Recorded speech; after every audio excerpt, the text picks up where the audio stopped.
Hello and welcome to lecture number 52 of our course on blockchain and its applications.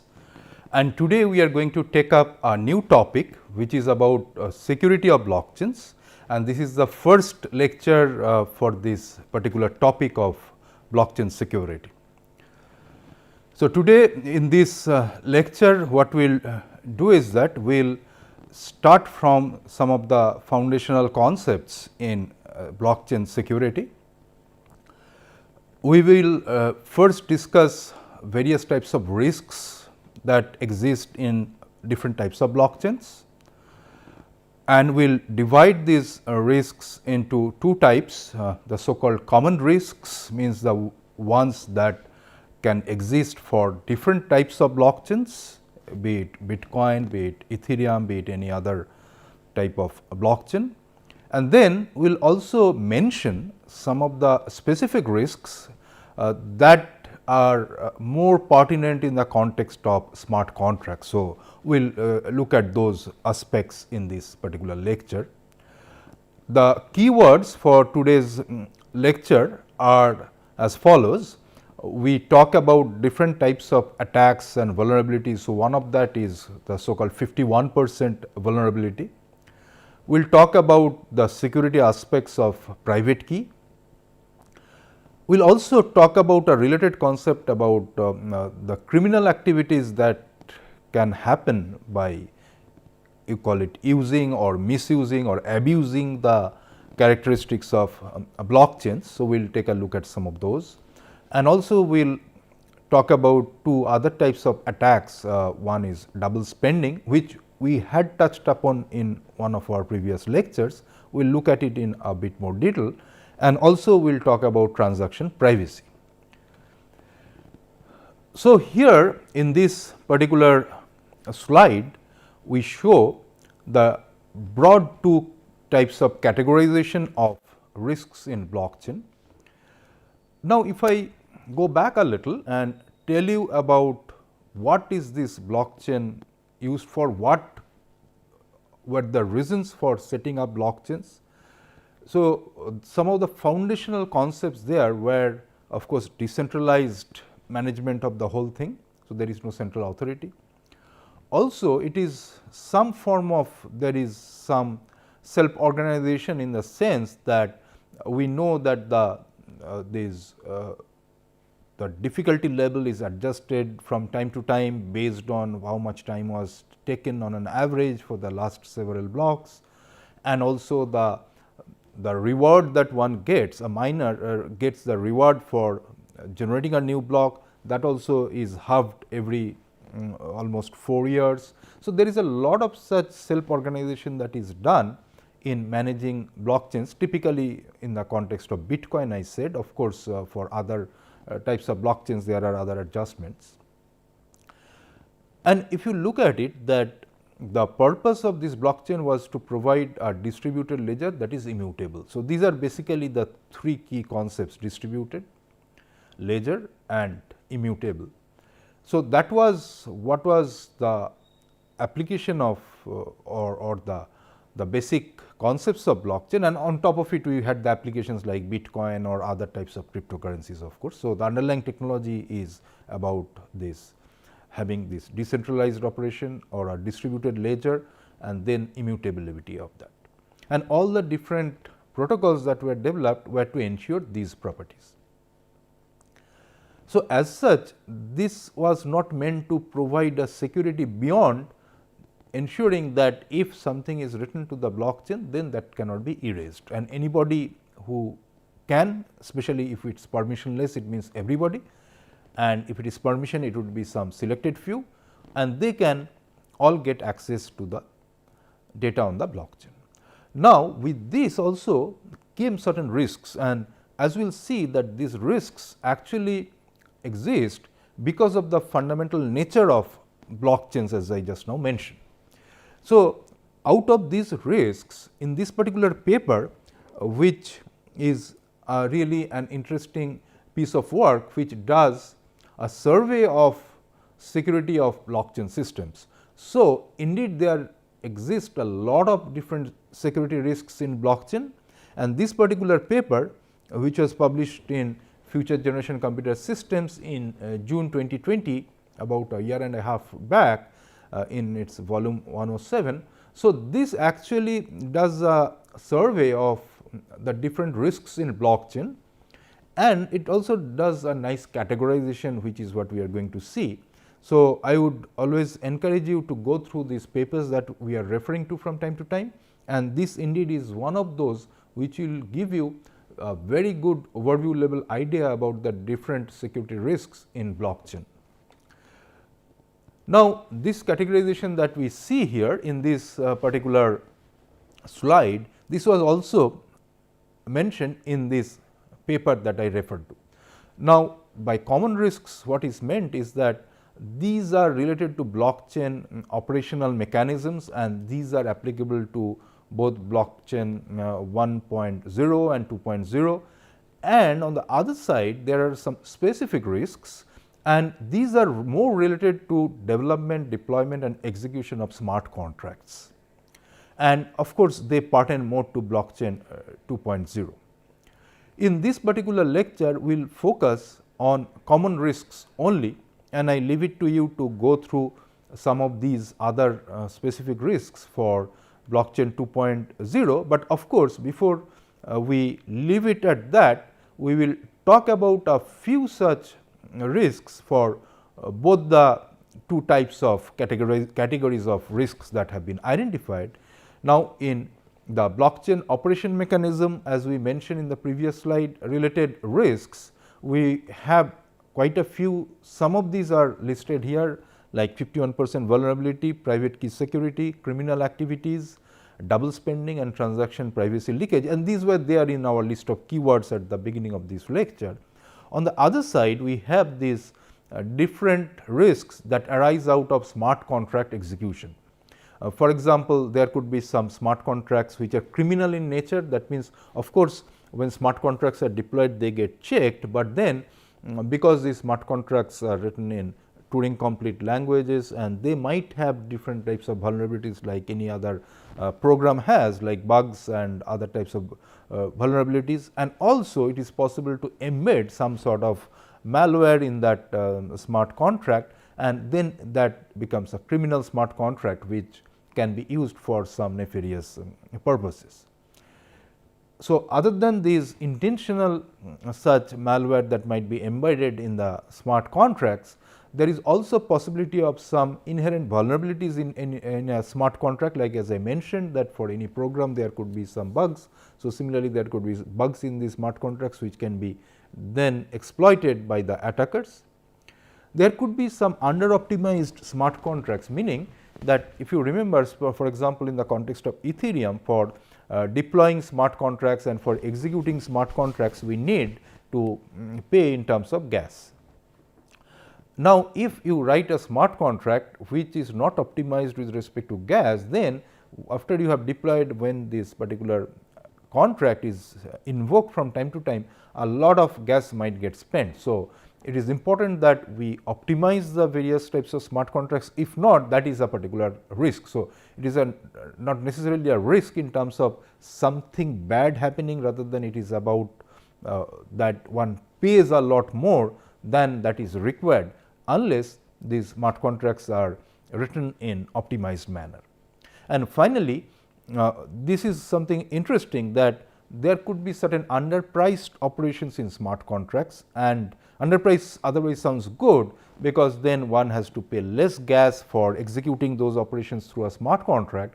But the flip side of that is that because those are very less expensive operations, an attacker can create smart contracts or create one smart contract and make multiple invocations of that, where there are too many of those underpriced operations. And if that is executed again and again or invoked again and again, actually the attacker does not end up paying a lot of gas and convert it to ethers and then convert it in terms of some actual currency.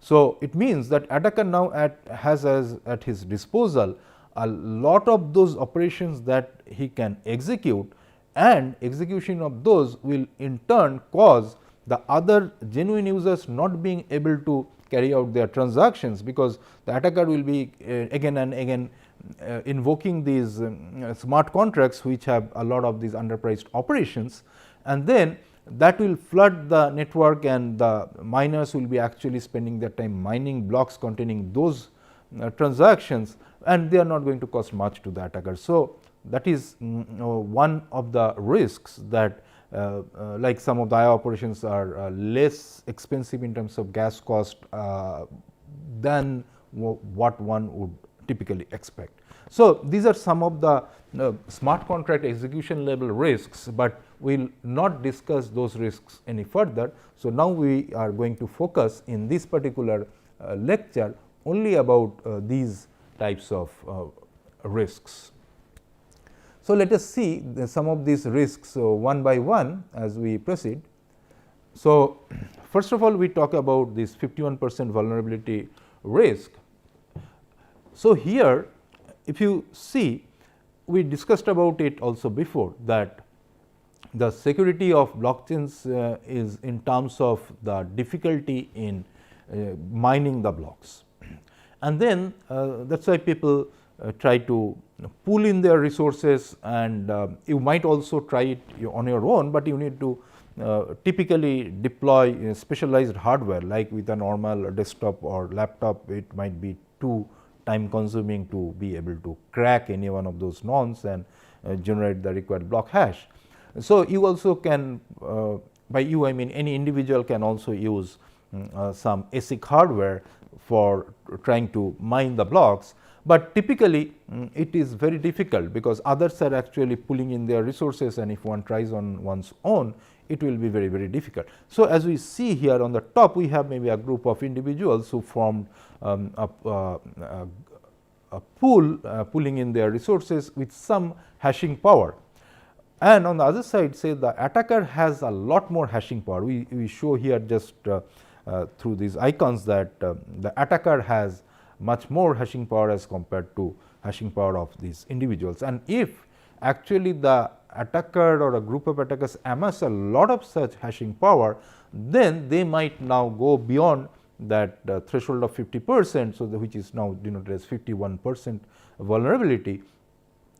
And then what would happen is that even if the users with that limited resources, let us call them as maybe genuine users for the time being to differentiate from this attacker. So, even if they keep mining blocks say 11, 12, 13 or so, the attacker also will be mining the blocks like 11 prime, 12 prime, 13 prime, and because of the higher hashing power, this attacker will finally end up also adding a block 14 prime, which may be the regular users or the genuine users have not yet been able to mine. And as a result, what happens is that this 11 prime to 14 prime as mined by the attacker, that will be attached to block 10, and that will form the main chain, and this 11, 12, 13 those will become orphan after some time, and as a result whatever computing power these people had used, that will go waste. So, letting the attacker gain 51% of this computing power is going to make this network very vulnerable. In fact, there was a time where when these pools were actually getting created, there was a situation when one particular group of people ended up in a pool that had more than 50% of this computing power, and because of that they voluntarily, some of them left or we had withdrawn their computational power, so that they honored this particular property of that nobody will be able to monopolize the block generation. But of course, when we have honest people, that is what is going to happen, but if there is an attacker, then of course it is the other way, and the attacker indeed would like to do that, and once he gets control, it becomes effectively a centralized network, because everything, every decision will be actually taken, or it would be influenced by what the attacker is trying to do. So, as we saw that if the other genuine users ended up even mining these 3 blocks, finally they will not be the final blocks, and it will be this 11 prime to 14 prime that will form the main chain.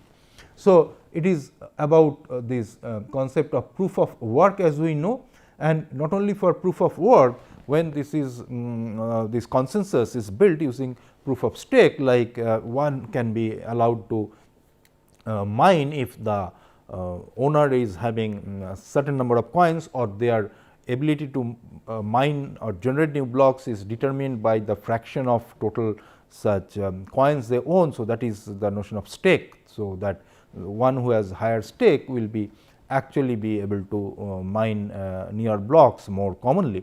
So, whether it is about computational power or about having this stake, if it is more than 50%, then it makes the entire network vulnerable. So, of course, that when it is spread over the entire world, then someone being able to do that is not very easy, but as I said, there have been instances where this some pool finally ended up being very close to this 50% and they decided to drop out. So, this is one of the vulnerabilities we need to live with. The other one is about private key security. As we all know that this whole concept of blockchain, taking example again from Bitcoin for our discussions, of course, one part is about the consensus and the other part is about these digital signatures. And digital signatures are all based on the private key. So, if you remember that as Alice tries to make a payment to Bob, Alice will have to sign with her private key, so that anyone can check the signature with her public key. Similarly, it will be made to the public key hash of Bob, and Bob, while claiming it, will have to use his private key. So, you see that in this simple transaction itself, we need the private key public key of combination of Alice. So, Alice's private key is important, from which the public key can be derived, and on the other side we have Bob's private key for making the claim. So, what it means is that it is all related to this private key, and for Alice to claim for Bob to claim, also he will need his private key. So, what the attacker can possibly do is that attacker, if gets the private key of Alice, that means that Alice will not have further control on her blockchain on her bitcoins, because any attacker who has Alice's private key can behave exactly the same way that Alice would do, and then this attacker could make the payment using the cryptocurrencies of Alice, and Bob will simply be using her public key to verify, and it will always match whether it is used by the attacker or by the Alice herself. Now, what it means is that one has to definitely be very careful about the private key, but trying to attack and somehow get to the private key of any such user is going to give immediate rich dividend. And indeed, more than anything else, it is more likely that people will lose their private key, or it will be divulged to others, and in the process people will lose their cryptocurrencies. Also, we mentioned once that it can happen that people just forget or lose their private key. So, by forget I means that they might have kept it somewhere and then cannot retrieve it. One of course, will not try to remember such a long key, but one can forget where one kept the private key. So, it is like that. And also people have been it is known that people had died before they shared their private key with somebody else, and hence those cryptocurrencies were also lost. So, to summarize, that it is very important that private keys are kept secure. We have talked previously about it, and I am repeating it. That is why one can have some special hardware devices where the private key can be kept, and then it can be attached as an external hardware to the computer, and when one is going to use that private key for signing any message, that will be inserted in the maybe a USB slot, and then the signing will be done, and once the work is done, it is taken out. So, it is very important that one keeps the key safe and secure, and also that the attackers one of the primary targets in the context of blockchain is to get to the private key.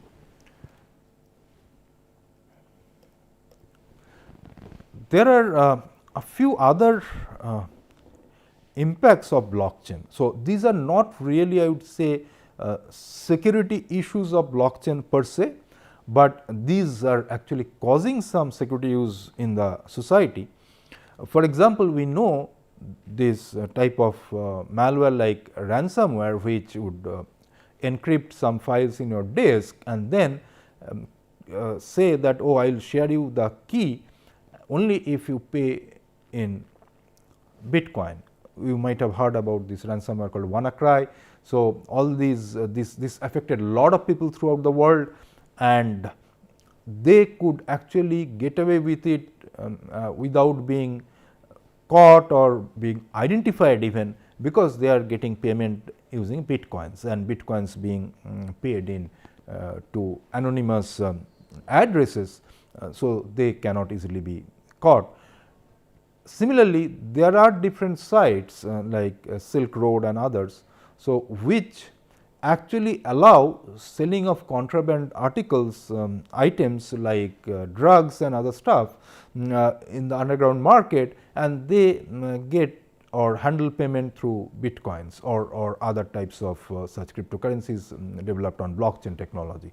So, what happens is that there, because of the anonymity, it is difficult to identify the individual who is involved in it in this process, and also even if identified, because of this being a borderless currency, then it is very difficult to catch hold of this type of criminal and then try him or her in a particular country, and it is very difficult to establish the law of which country will be applicable and so on. So, that is what is one of the concerns of this type of activities that are making use of blockchains.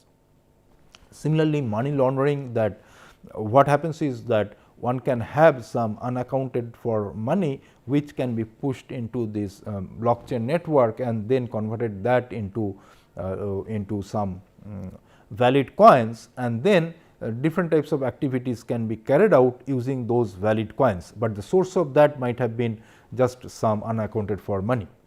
And then what happens is that with that, now these criminal activities, as I said in the middle, they can be funded, or the ransomware can be funded with that.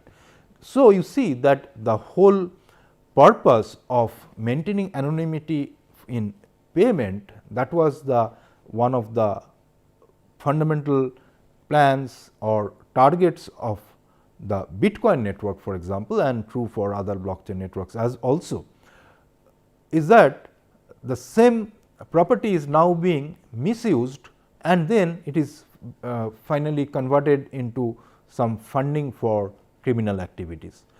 Why it is a risk for blockchains? It is because that if these become very common, then at some point of time different countries will try to take action, and then they will not be willing to go for, say, use of a particular blockchain based cryptocurrency for any kinds of transactions. Like, for example, in our country, we do not allow Bitcoin based or any other cryptocurrency based transactions, although trading is allowed.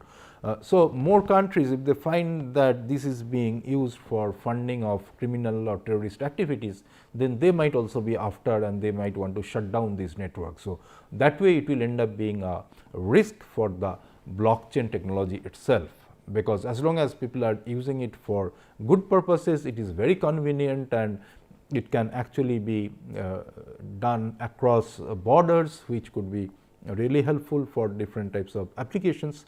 But if these criminal activities flourish, then the faith that people have on the blockchain technology, that will go down, and finally people will start moving out of these types of cryptocurrencies which are making use of blockchains. Next, we talk about double spending.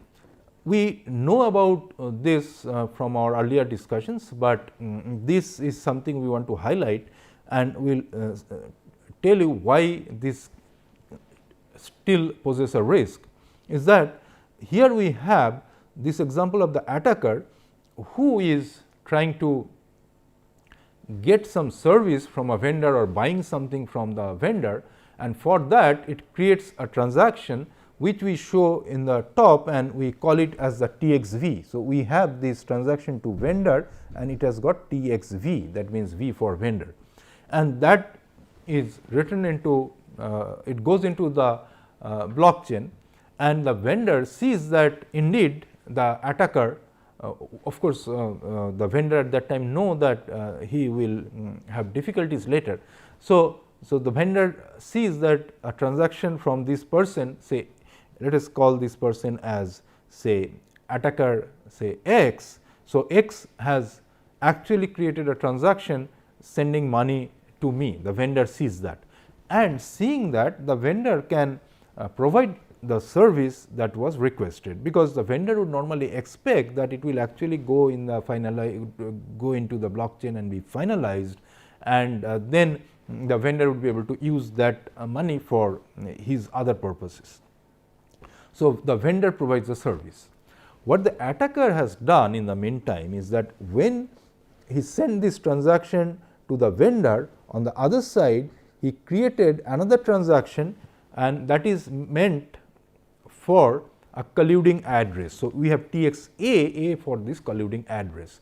So, which also goes into the network, and then if we have this form of a nexus between the attacker and the mining pool, then what can happen is that this transaction A, that is a transaction to the colluding address, that will go into the blockchain first and get confirmed in a block, and later on when this TXV is trying to get included in the blockchain, it will be detected to be a double spending, and that particular transaction eventually will be rejected. As a result, what happens is that the vendor will be able to detect this misbehavior, but by that time the attacker has got the output of the transaction. By that output of the transaction, we mean that whatever the vendor had promised to provide as a service against this particular payment, the vendor has indeed already done so, and the attacker is now gaining that by not making the payment to the vendor, the attacker is able to actually get the service. But you might wonder that then this particular amount has gone to someone who is this at this address A. Actually, this address A is called as a colluding address, because this address, whoever gets the money, is in collusion with the attacker. So, attacker will be able to finally actually get a hand on that particular money which is here with the colluding address, and as a result it is basically as good as the attacker sending the money to himself. Okay. So, overall, as you have seen, the steps are this: TXV is added to the wallet of the targeted vendor. The vendor provides the service to the attacker, not knowing that it will be eventually dishonored, and TXA is mined as valid into the blockchain. So, this is where it has gone into the blockchain, and it has been added to the chain. It has been mined by this pool and it has gone into the chain as shown here, and finally the attacker gets this output before the vendor detects the misbehavior. So, that is how double spending can be done, but as you can see that it means that if otherwise things were not compromised to that extent, meaning that the attacker could not make the mining pool mine the attackers this colluding address transaction first and not the vendor's transaction, without that the attacker could not go for this double spending. So, normally it will be protected, it will be prevented, and by mistake if one does it, it will be blocked. But if there is a collusion with the mining pool who can be somehow motivated to carry out this transaction first, also the vendor, instead of waiting for this particular transaction to be actually confirmed in multiple blocks, provided the service, and sometimes that could happen, because if you are say checking out at a departmental store who is allowing payment by cryptocurrency. So, there as you are checking out, you will provide your private key and then make the payment, and they will let you take out the items that you have purchased. So, they may not have that type of possibility of further waiting for this transaction to be confirmed. So, there could be certain situations like that. So, indeed in those particular situations these types of attacks would be successful. And finally, we talk about transaction privacy leakage.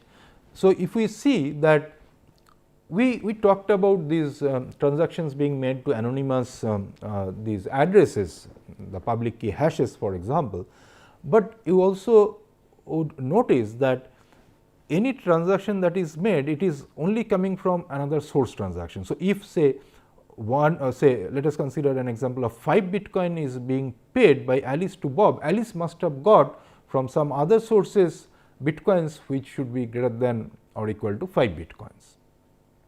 So, this 5 Bitcoins that is going to Bob, that can be traced back to some transaction which in turn came from some previous transaction and then previous transaction and so on, which we show here by this particular diagram. This icon, this star is this new transaction, and it can be traced back to this transaction, which in turn can be traced back to another transaction, and which in turn can be traced back to another transaction and so on. So, what it means is that although you do not know the particular identity, but you can trace it back to the previous transactions, and at some point of time if one of these identities is diverged, then you know that from that person where all it went, though you may not know to whom it went, but at least a linkage can be done. So, that is one of the risks, which is leakage of the privacy of transactions. So, this linkage graph can be constructed as is shown here. Now, in order to prevent that, a new idea was promoted, which is through the use of what are called Shuff coins, and these are denoted as mixins. So, what these do is that these are not real coins in that particular cryptocurrency, these are some kind of decoys or camouflages. So, what is done is that when a transaction is created, other than the actual source like this one which is actual source, some more such other coins which are Shuff coins, they are also included in the transaction, as if this transaction that is now getting generated, this is having inputs from these 3 different other sources. As a result, what happens is that it becomes very difficult to now chain back this transaction to the exact path from which it has come, because each of them can again be somehow linked back to previous such Shuff coins and real coins and so on. So, these are some of the attempts that have been made to ensure this transaction privacy leakage does not really affect a lot. But just as this type of work was proposed, like use of mixins for reducing this chance of transaction privacy leakage, indeed there were also some other work after this mixin work was reported, who also showed some of the vulnerabilities of using these Shuff coins. By vulnerabilities we mean that it is not really foolproof. Let us not consider that this is introducing a further risk, but rather that it is not enough to stop this transaction privacy leakage. So, we see that lot of different such risks exist, they have been identified, different such solutions like use of mixins for preventing transaction privacy leakage, these have been proposed over a period of time in the literature. But then again there are other work which further show that not all of them are indeed foolproof, or they still could have certain shortcomings which are identified and they need to be again be addressed. So, finally, to conclude today's lecture, we have introduced the basic risk types in blockchain, the 2 types which are like the common ones which are valid for both blockchain 1.0 and 2.0, and some which are specific to smart contracts. And then we have discussed in detail some of the common risks and some of these 4 or 5 types of these risks and the associated vulnerabilities and how attacks can actually be executed. We have discussed those. And we have referred to one paper here, and from time to time we keep referring to more papers. So, it is important that you go through these papers, because you may not get a textbook or even a reference book which already has all these types of different attacks and different security risks of blockchains in it in one place.